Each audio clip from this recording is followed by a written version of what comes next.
ಅದನ್ನು ಮುಂದಿಟ್ಕೊಂಡು ಇವತ್ತಿಗೂ ಅದನ್ನು ಪ್ರೂವ್ ಮಾಡಲಿಕ್ಕೆ ಆಗಿಲ್ಲ. ಎಲ್ಲಿ ಹೋಯ್ತು ದುಡ್ಡು? ಸಾವಿರಾರು ಕೋಟಿ ರೂಪಾಯಿ ಹೇಳ್ತಾರೆ. ಕೇಜ್ರಿವಾಲ್ ಕೇಸಲ್ಲೂ ಸಹಿತ ಎಲ್ಲದ ಇವತ್ತು ಯಾಕೆ ಪ್ರೂವ್ ಮಾಡೋಕೆ ಆಗ್ತಾಯಿಲ್ಲ ಇಡಿಗೆ? ಯಾಕೆ ಒಬ್ಬ ಆರೋಪಿ ಹಪ್ಪ ಇದ್ರದ ಅಂತ ಸಾಕ್ಷಿ ಒದಗಿಸ್ಲಿಕ್ಕೆ ಆಗ್ತಾಯಿಲ್ಲ?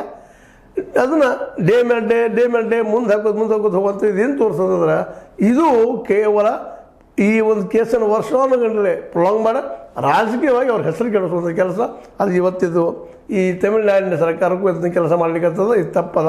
ಅದಕ್ಕಾಗಿ ನೀವು ಮಿತಿ ಮೀರ್ತಾ ಇದ್ದೀರಿ ಅಂತ ತಿಳ್ಕೊಂಡು ಸ್ಪಷ್ಟವಾಗಿ ಸುಪ್ರೀಂ ಕೋರ್ಟ್ ಏನು ಹೇಳ್ತದಪ್ಪ ಅಂದ್ರೆ ಇದಿಲ್ಲಪ್ಪ, ತನಿಖೆ ಇಲ್ಲ ಅಂತ ತನಿಖೆನ ಬಂದ್ ಮಾಡಿಸ್ತದೆ. ಬಂದ್ ಮಾಡಿ ಸ್ಟೇ ಕೊಟ್ಟದ ಅದಕ್ಕೆ. ಯಾಕಂದ್ರೆ ನಿಮ್ಮ ಇಡೀ ಎಲ್ಲ ಮಿತಿಗಳನ್ನು ಮೀರಿದೆ ಅಂತೇಳಿ ಈ ನಮ್ಮ ಹೆಚ್ಚುವರಿ ಸಾಲಿಸಿಟರ್ ಜನರಲ್ ಅವ್ರಿಗೆ ಅಂದರೆ ಎಸ್ ರಾಜು ಅವ್ರಿಗೆ ಹೇಳ್ಬಿಡ್ತದೆ, ನಿಮ್ಮ ಇಡೀ ಎಲ್ಲ ಮಿತಿಗಳನ್ನು ಮೀರ್ತಾ ಇದೆ ಅಂತೇಳಿ.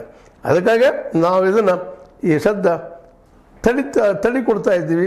ಅನಗತ್ಯ ಅಧಿಕಾರ ಕಿತ್ತುಕೊಳ್ಳುವಂಥ ಈ ಸಣ್ಣತನ ಇಡಿ ಮಾಡ್ತಾ ಇದೆ ಅಂತ ಈಗಾಗಲೇ ಈಗ ಸಾಕ್ಷಿಗಳು ಸಹಿತ ಇದ್ದಾವೆ ಸಾಕಷ್ಟು.